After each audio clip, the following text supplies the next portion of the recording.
Exciting times, yeah. Anyways, this is one of the craziest weeks of my life. My father just found out he had cancer. He's come back for the third time, so pray for him. Once I get done with this week of prayer, I'll be going out to spend a little bit of time with him. That's my little shameless plug for NAD Archives. Love what I do. When we find new historical discoveries of materials and documents, something really cool we just found this last year was in the archives. It was in the basement of one of our hospitals was a bunch of old records going back to the 1870s, the 1880s, and in it was all of the original handwritten financial documents of Ellen White's personal bank account, her finances for about a decade. And we find these things, and it's amazing because critics say, well, Ellen White was trying to live large on the church. And now we can actually have a snapshot. I can tell you how much she spent on groceries. In fact, we even found a grocery list in her handwriting, praise the Lord, that had chocolate on it. Did you know? Did you know?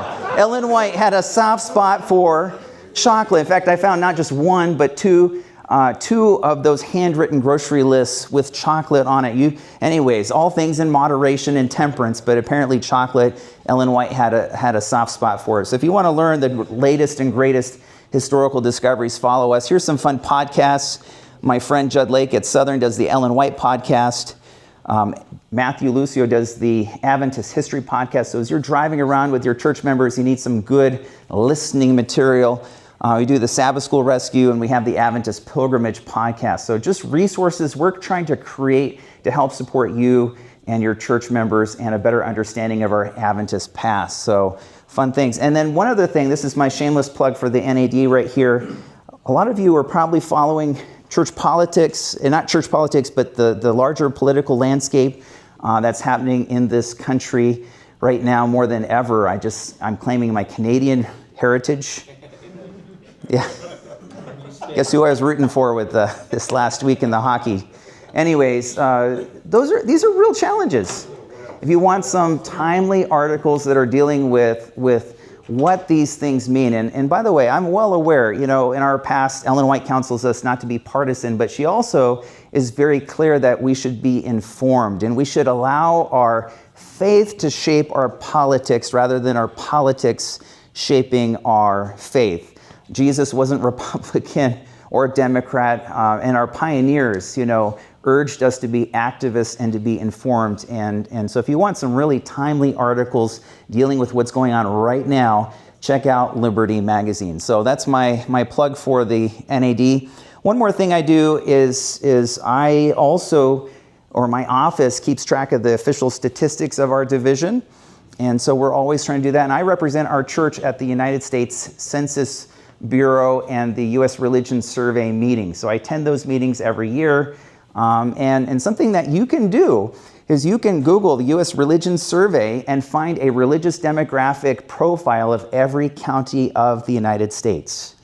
And so as pastors, I like to let you know what resources there are out there right now that can help you. And our church, our American demographic religious landscape is changing. Here is from 2 years ago. So this is the latest one. You can see how diverse and complex religion is across the country. One of the things that's very interesting, in 3 counties of the United States, Buddhism is the largest majority religion, including 2 of those 3 counties are in the Mid-America Union. Very interesting. So if you want to do research as pastors, I like to let you know what are the tools that are out there that can help you. Here's a profile of the growing ideological divide in religious affiliation. You can see, and with the culture wars that are going on in this country, you can see the incredible divide and polarization that is taking place. I don't want to spend a lot of time on this because I'd like to get into my topic here, but I also like you to know what tools and resources there are out there for you. Now I want to begin with asking you a question. What are some of the theological challenges? What are some of the most significant challenges that you're facing in your churches here in Kansas-Nebraska Conference? Don't be bashful on me. I was a pastor here in this conference. I know a lot of you, so don't be bashful on me now. What challenges are you guys facing? Yeah, in the back. Anti-Trinitarianism. The anti-Trinitarianism, okay. Here, throw this back to this guy. Here we go.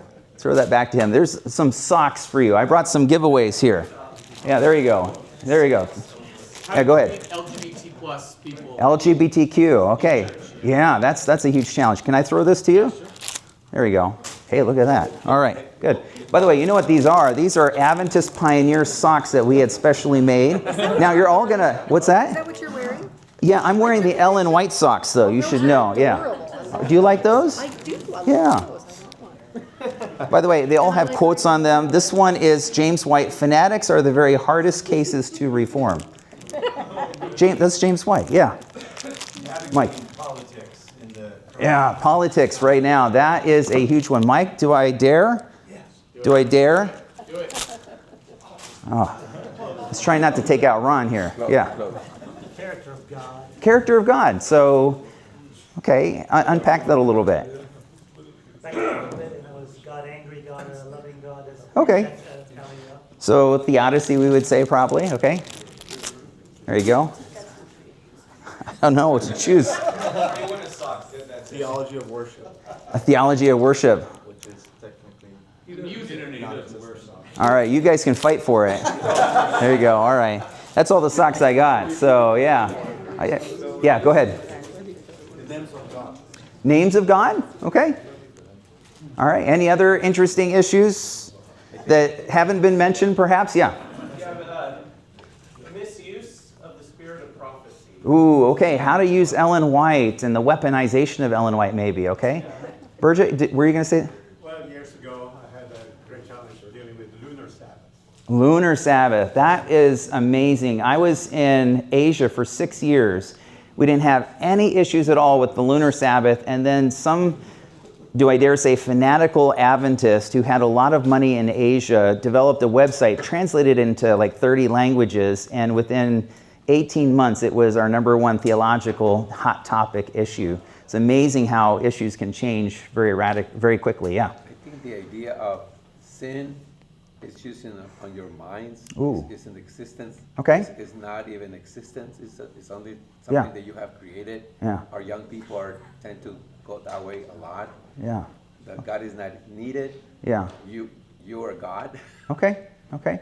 So the relationship to God and sin, yes. Last generation theology. Last generation theology. We're going to talk about that this morning before all of this is said and done. I think I saw one or two more, and then we'll move on. Is the world like supposed to grow strangely dim and bad, or do we teach people to love and be more curious about and be more engaged with the world? Like how to balance that? Yeah. Some people have said that one of the most basic, this is a more philosophical question, church history question, but a lot of what people are dealing with is how do we deal with change? Is it negative or positive when we see change happening around us? Yeah. All right, I think I saw one more hand. All right. Jorge, yes. Always, okay. Last generation theology. I'm going to try to review some things that I have presented before on on a history of Adventist heresy. I know some of you told me you went to my seminar at the Mid-America Union, but I'm going to go into a little bit more depth today on last generation theology and perfectionism. And I'm also going to add some material that is a new presentation on a brief history of Adventist conspiracy theories, because some of these things are recurring kinds of patterns. But I want to lay some foundations. If this is familiar to you already, we'll spend a little bit of time just going over some basic terms. That way we're all on the same page together. I remember my first job was working at the White Estate at Loma Linda. Pastor and I, Ed and I, were just reminiscing about some memories a little bit earlier, and wonderful experience that I just loved my time there at the White Estate. But one of the moments that kind of was a testing moment was the local ministerial director called me up and said, "Michael, I'm sending somebody to see you." And when people say that, especially a ministerial director, I don't know if that's a good thing or not. Sometimes it could go either way. And so he came to my office and he put on my desk a big binder full of Ellen White quotations. And he said to me, "Michael, the church is in apostasy." And I said, "Well, why is the church in apostasy?" Well, he said, "If you read these quotes, you'll know." So I said, okay, we'll meet again next week, and had an appointment. And I looked at the quotes. I read the quotes. I read the quotes a couple of different times very carefully to make sure I understood what it was that he had in mind, what he was worried about. The gist of the quotes were along the lines of that we don't have to go to the Holy Land in order to have a personal relationship with Jesus Christ. At a time in the 19th century where people that were wealthy, in order to make themselves better, would go on these special, very expensive pilgrimages that would usually take a year or two going through Europe and the Holy Land. And so Ellen White says, you don't have to do that in order to know Jesus. Makes kind of sense, right? And so I looked at that, and then the next week he said, and then he plopped down another binder. Here was all the advertisements he could find for tours and church publications for tours to the Holy Land. He said, don't you see the church is in apostasy? And I said, sir, I don't think that's what those quotes are saying. And he said to me, clearly you didn't read them carefully enough. I said, well, I'll read them again. And I did. I read them again. And the next week he came back and he said to me, do you see the light? And I said, I'm sorry, sir, I don't see the same light I think that you do. And he said, well, clearly you're not reading them carefully enough. And I said, well, maybe it's not it's not the fact that whether I'm reading them carefully, but how we approach inspired writings matters. And he looked at me and said, what do you mean? And I said, well, why don't we talk about how to interpret inspired writings? What does the Bible and Ellen White say about these topics? And so I began meeting with him and showing him different kinds of principles of how we should interpret inspired writings. And finally, after several weeks, he looked at me and he said, Michael, I can see you have a point, but I don't like it. He said, because when I get to the grocery store and I see somebody checking out with some things I think they shouldn't have in their grocery cart, I don't rebuke them in the store. I wait till they get to the parking lot. And I said, but who gave you the responsibility to do that? He said, well, clearly, Michael, you're a heretic. And he reported me to Jan Paulsen. I'm dating myself here a little bit, but he reported me to Jan Paulsen for heresy, and Jan Paulsen very kindly sent me a note saying, keep up the good work. Oh my goodness. So when we're approaching heresy, we should, and we're talking about heresy today, there's a couple of underlying principles we should be considering. We need to be careful that whenever we're doing theology, we don't do it in a reactionary kind of way. We don't want to miss actual biblical truth that God has for us. Even Jesus sounded like a heretic to the people, the Jewish leaders of his day. And Ellen White warns that even religious liberty. Now check this out. This is especially interesting to me. I don't know about you, but I've been rereading Great Controversy. Read those last chapters. It's really a stern reminder of the world that we live in. She warns that religious liberty will be declared even as a heresy. During the medieval period, studying biblical languages, I like to remind my religion teachers of this, was even deemed to be heresy. Martin Luther was declared as a heretic for standing upon the authority of Scripture, sola scriptura. And there are a number of competing interpretations of how we understand these things throughout church history, those who have authentically proclaimed the gospel of Jesus. Why did heresy arise? That's one of what we want to ask ourselves, and then we're going to define what is heresy. One of them is that some areas of the Roman Empire were rather isolated. So in the Christian church, you might have people that they're not really intermingling with one another. And we can see that even in the church today, people that tend to be very isolated and scattered can be easily influenced and develop ideas that maybe we might say are a little bit unusual or strange.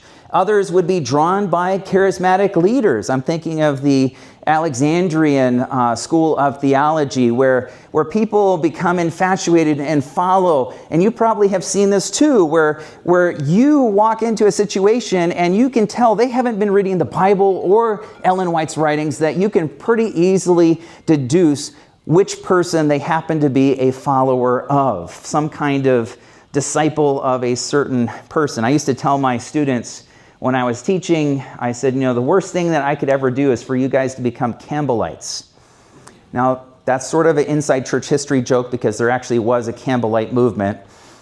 Because the best thing I can do is learn to teach people to study Scripture. And as pastors, this is the same thing is true for us as well, right? Is to teach people to sit at the feet of Jesus, to learn to pray and study Scripture for themselves and not to become followers of a certain individual or persuaded by a certain group or ministry. And then you have certain language barriers. This was especially problematic in the early Christian church as some people misinterpreted certain ideas simply because they didn't understand the language. We still have this problem today. People think they know Greek and Hebrew, and they'll take little words and they know just enough to be dangerous and develop very fanciful kinds of theological ideas. These were challenges that the early Christians faced as well. Thus, it seemed that the early Christian church was hopelessly divided. And so how would people how would they deal with all of these competing interpretations in the early Christian church? Now, for a little bit of definitions that I think is also important for us here this morning to kind of have a foundation as we're talking about this. First word that I want to make sure is very clear is this word orthodoxy. Orthodox. If you say that you are orthodox, that usually means a good thing, right? So that means right or correct teaching. Then we have heresy, which means any kind of deviation from that orthodoxy, right? So that is the aberrant kind of teaching that is moving away in a wrong direction. Then you have someone who is considered to be a schismatic. Somebody that is very breaking away from the mainstream church without necessarily rejecting any particular kind of dogma. I can think of a schismatic from when I was in Asia. There was a union president. He didn't like his wife, and he decided that he wanted to become a polygamist. True story. Found the Adventist polygamist church. And so the church has not renounced its teaching on monogamy. And so he went ahead, and he was a very powerful personality, very nice person, but decided that he wanted to have multiple wives. I don't know how you even do that, but I mean, he certainly had biblical precedent with Abraham and everything else, but I kid you not, true story. And he left to found his own ministry, his own group of Seventh-day Adventist polygamists. By the way, I had one of my doctoral students, he said, Prof, I want to come up with a list of all the offshoot groups I can find just in the Philippines, because that's where we were living, is in the Philippines, just that one country. And he cataloged over 1,000 offshoot ministries, offshoot groups that were divergent from the church. So I don't know how many we have around the world. It's hard to say. I know that we have our fair share here in the North American division, although I don't know anyone that's ever tried to catalog all of them. So then we have what is called apostasy.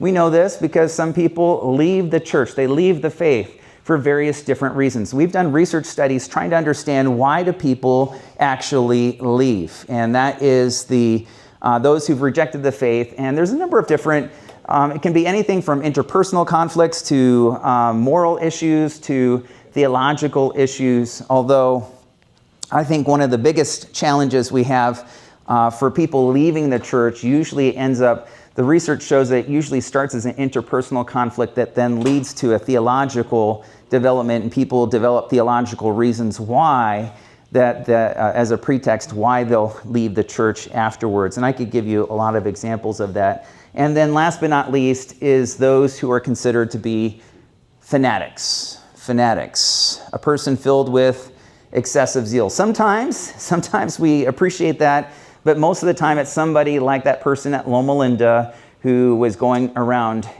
people's grocery shopping carts trying to judge and to be very critical. And so usually fanaticism is not something that we're really happy about. I'm going to move quickly here. I'm not going to go to every slide I have in my presentation here. G.R. Evans, famous early church historian, one of the most, probably the most famous early church scholar alive today. He says, heresy, strictly defined, is not muddle-headedness or the raising of challenging questions, but obstinate perseverance in officially recognized error of faith. And then Alistair McGrath, you probably are familiar with his name, famous historical theologian. He writes this: heresy is thus to be understood to refer to an intellectually defective vision of the Christian faith having its origins within the church. And then, of course, my favorite, G.K. Chesterton. I think, Jeff, we have a mutual admiration for Chesterton. Yeah, he's one of my favorites. The Orthodox Church never took the tame course or accepted the conventions. The Orthodox Church was never respectable. It is always easier to let the age have its head. The difficult thing is to keep one's own. Being correct doesn't mean you're popular. And of course, we have this biblical admonition: there will be false teachers among you who will secretly bring in destructive opinions. Therefore, as Peter says, be shepherds of God's flock. Pastors here today in Kansas-Nebraska, you have a moral and ethical obligation to guard your flock. Give them a healthy diet. Help protect them from ravenous wolves that may come in among and try to, for no other reason than to seek to destroy your churches. My first district, I pastored out in Colorado. We had a church that was up in the mountains. It was a thriving church. It grew up from a small church, and it took several pastorates of people. And you know how this is, and the church grew from 20 people to 40 to 60 to 80, and I think it actually got up to about 100 people for this small little town. And then suddenly a family moved into town that were very ultra hypercritical, and they were into the health message and started creating this critical atmosphere. And within about an 18-month span, it went from 100 people down to like 10. So it can take years and even decades to build up a church, and then you have what I would call wolves and sheep's clothing that come in, and then that critical spirit. And this happens in schools, it happens in churches, it happens all the time.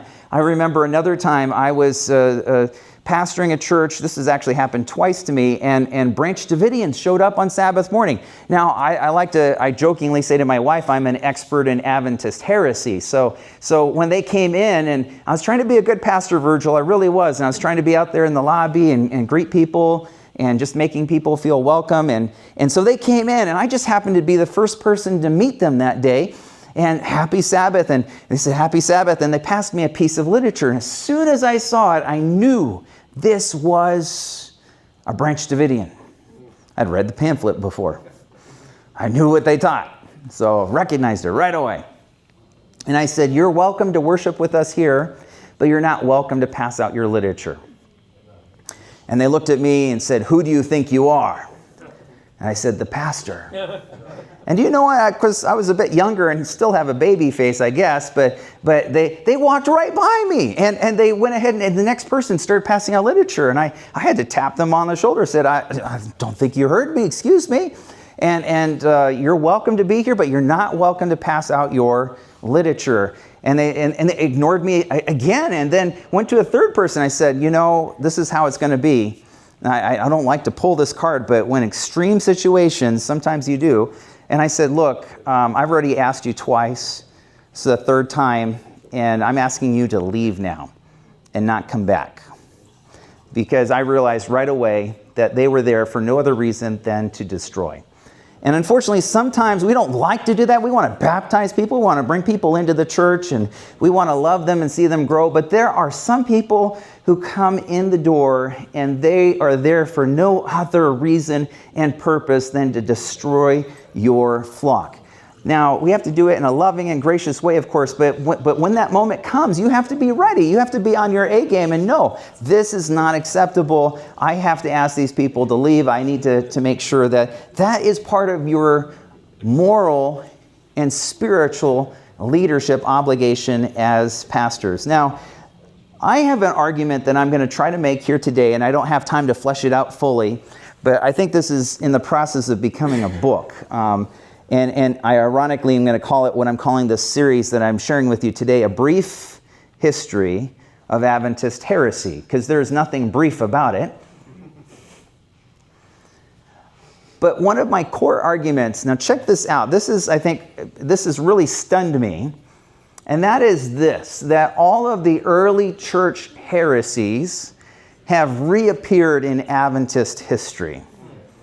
Think about that for just a minute. All the early church heresies have reappeared in Adventist history. Now, I know people say history repeats itself. It never really repeats itself because history is complex, but there are rhymes, there are rhythms that we begin to see as we look through the past, that we can see some things. And so that's what I want to get at here with you today, and the short time I have with you is I want to look at some of those rhymes. What are some of the patterns that we see, and what are some lessons as pastors, before I'm done, what are some lessons that I hope, some strategies that you can employ when you go back to ministry that will be hopefully a useful tool, because you'll say, well, actually, when I see this, I know this is not anything new before. And people are like, well, hey, I have this interesting idea, this problem that I have in my church, or I go out to camp meetings, whatever, and people are like, I have this crazy theological idea, and almost never do I find anything new. It's something that's been recycled from somebody before. I've seen it before. Very rarely do I ever find something new. And so I want to highlight, here's some of the early church heresies, and then we'll get into perfectionism. We're going to get into some last generation theology. We're even going to do some conspiracy theories, just because I think you might find it helpful here today. Let's look at some of these early church heresies. Sabellianism. The Father, Son, and Holy Ghost are three modes or roles or the faces of the same God. Do we have Sabellian people in our churches? Have you noticed that we've had an outbreak, I heard in the back when I was asking earlier, of anti-Trinitarianism? We've had a huge outbreak, but catch this. The reasons why our early pioneers resisted the term the Trinity and had questions are different than the reasons people are rejecting the Trinity right now. And I have a working hypothesis, and I think it's a good one. I've talked to some other influential scholars trying to sort this out. I think a lot of it has to do with the fact that we've had a huge debate on women's ordination in the Adventist church. Now, I'm not here to get into that. You know, I'm sure in a room like this, there's going to be people both for and against. But would you concede at least that there are good and bad reasons to support either position? Yeah. Is that possible? Is that possible? And I would say, and I'm going to argue that the people that disagree, and I think people have a right both ways, but the people that disagree, if you disagree too vehemently, you can push yourself in the opposite corner too far. And if people push themselves too far, they start getting into a corner of subordinationism and of a divine hierarchy in heaven, and start arguing theological concepts that our pioneers would find, do I dare say, repugnant.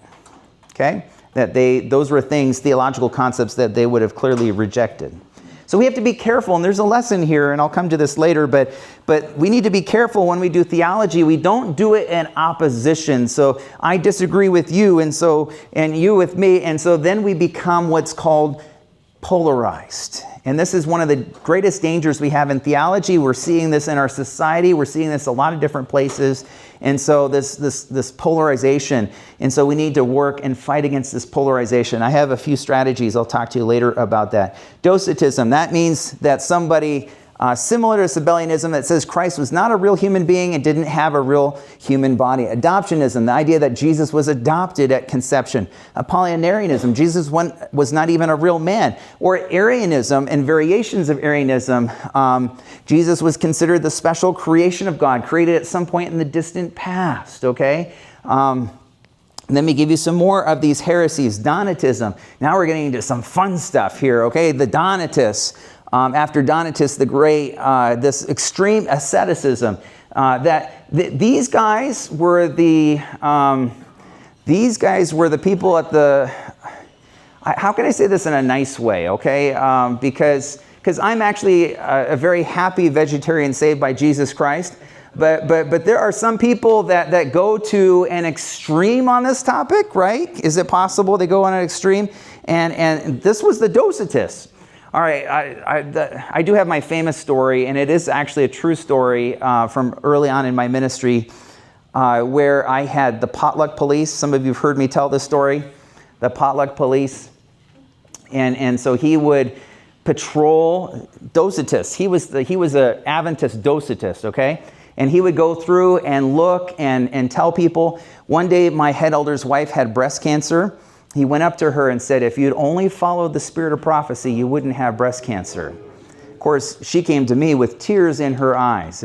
Hard to believe, see, people can be this harsh sometimes, but it's true. So I had one of my church members, her husband was not a church member, and I saw him in the parking lot, again, trying to be a good proactive pastor. I said, hey, come in and have lunch with us. And he said, I'm invited? I said, of course you're invited. We'd love to have you. He said, I have to go home and get some fish. And I said, we got lots of food, Virgil. And he said, no, I'm going to go get my fish. I said, are you sure? Because I'm thinking of Mr. Potluck Police, Mr. Adventist Docetist here, you know. And so sure enough, he comes back with the fish, and my potluck police, he looks at me and he says, somebody brought fish to potluck. And God gave me some holy boldness that day, and I said, what do you do with the fact that Jesus ate fish? They don't even teach that in seminary. Yeah. And he looked at me, and the words that I still can't are emblazoned and seared into my brain. He said, but Jesus didn't have all the truth. That's right. He didn't have Ellen White. How could we ever get to the point where we could say that Jesus needed Ellen White, you know, and Jesus wasn't good enough, you know, this kind of thing, this kind of attitude. But this is the Docetists, or the Donatists, the Donatists. And by the way, you know the only way that they got rid of the Donatist heresy? They had to kill them all. Now, don't go back to your churches.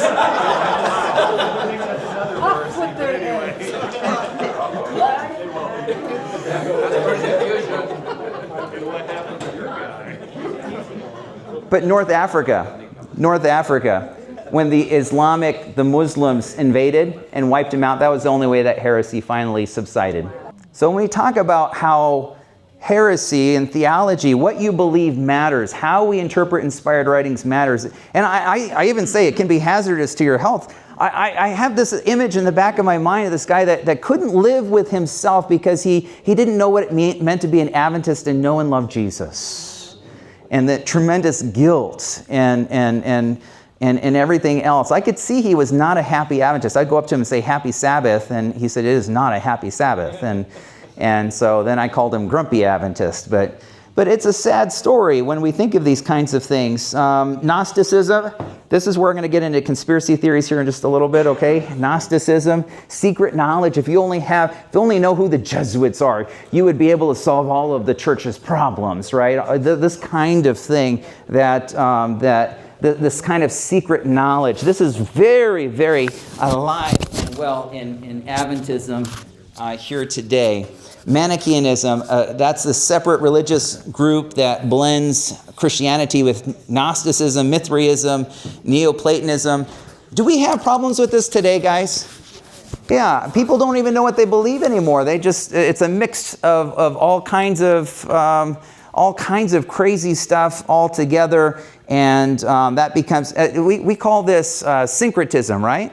You take some good ideas and some bad ideas and put it all together in a muddled mess, and people no longer, they're just confused. And then Montanism, this is the people, these were, if they were alive in the last century, these guys would be the Pentecostals. Very emotional, prophets, all kinds of things. That's not a fair comparison because history is never quite the same, but certainly they're the ones that were looking to the prophetic claim, and Priscilla and Maximilla, which is a fascinating story in the early church, which led to the formation of the canon. So how do we deal with heresy today? For the sake of time, I'm not going to spend a lot of time on this. We're not going to break out into groups. I would if I had more time. But how many schismatic groups do we think there are in the church today? And I told you the story in just the Philippines, how there were over 1,000. But let's talk about some causes of heresy. Some causes of heresy. Ignorance, a flawed understanding, errors in judgment, intellectual pride, religious zeal, lure of political power, personal ambition. All of these can contribute and lead towards heresy. And I could give you examples and stories that go with each of them. But anytime, put it like this is the litmus test. We take our eyes off of Jesus and we make it about ourselves, we run into problems. A friend of mine that was teaching theology at Wheaton for about 50 years, he did a thing that he shared with me one time at a conference. He said, the beginning of every semester of Life and Teachings, the basic religion class, he would ask them some questions about themselves. Are you an introvert or an extrovert? And so on.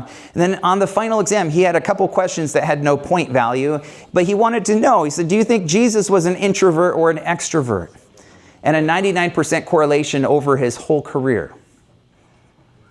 That if they're introverted, they thought Jesus was introverted and vice versa. And what the danger is we make Jesus into our own image. The danger is that we make Ellen White into our own image. We make religion about ourselves and our foibles and flaws and problems instead of it being about Jesus.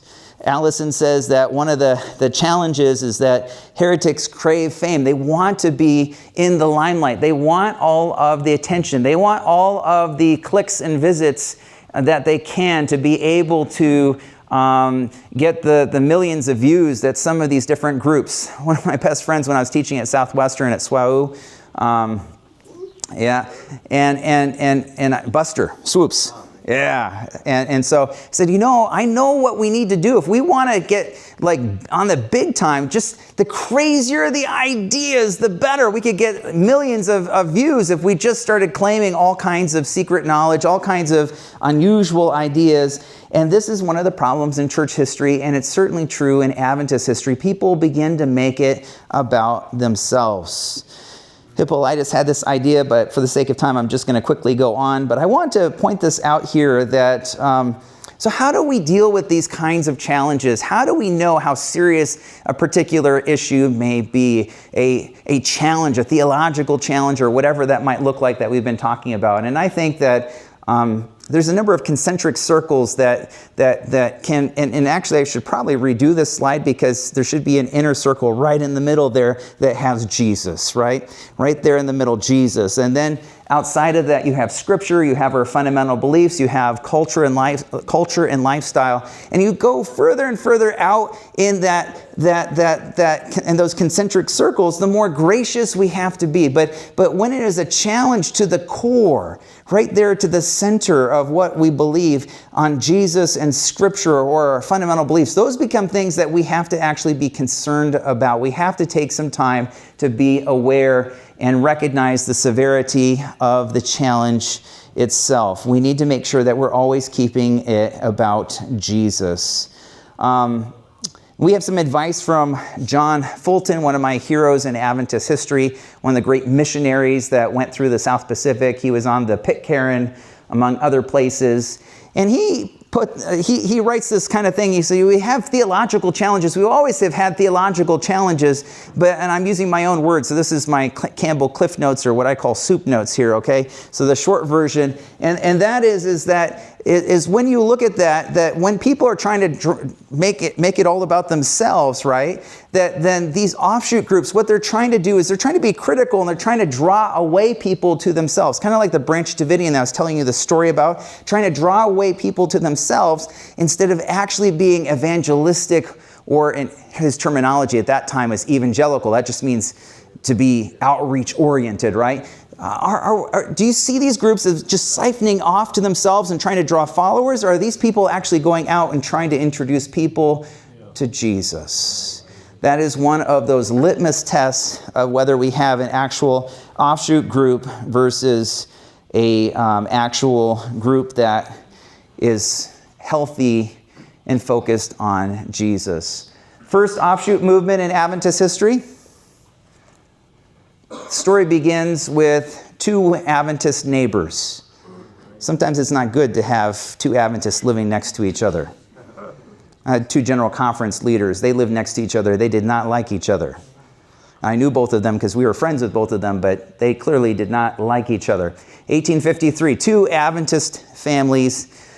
The women did not like each other, and one day the lady threw out the dishwater out the window, and the other lady was putting her laundry up, and it got on all of her clothes. And she said, "You witch." Except for the other lady heard it, and she thought it sounded like the same word with the letter B. Either way. And pretty soon there was a church fight. And don't we have a lot of church fights and disagreements, right? My sister's church, somewhere else far away from here, there are 2 Adventist churches in a small little town, all because of a burnt pot of soup. And one Sabbath, these 2 ladies didn't like each other, so they alternated Sabbaths when they were in charge of potluck. And she brought her soup, and the other lady apparently burned it. She said it was an accident. The other lady said it was on purpose.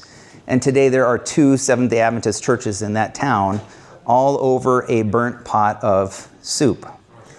Well, our First Adventist divergent, I mean, can't make this up sometimes.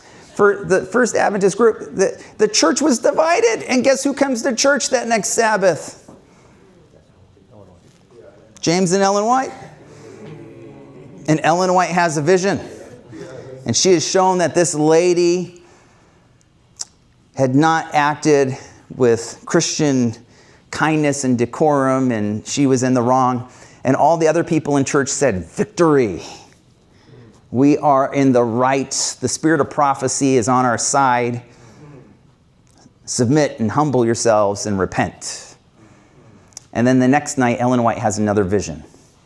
And she's shown that the other side had acted with equal animosity. They were equally in the wrong. And in fact, they had accused her of saying a word that she didn't actually say. And so that they had acted an unjust part through all of this. And they now said, Ellen White is a false prophet.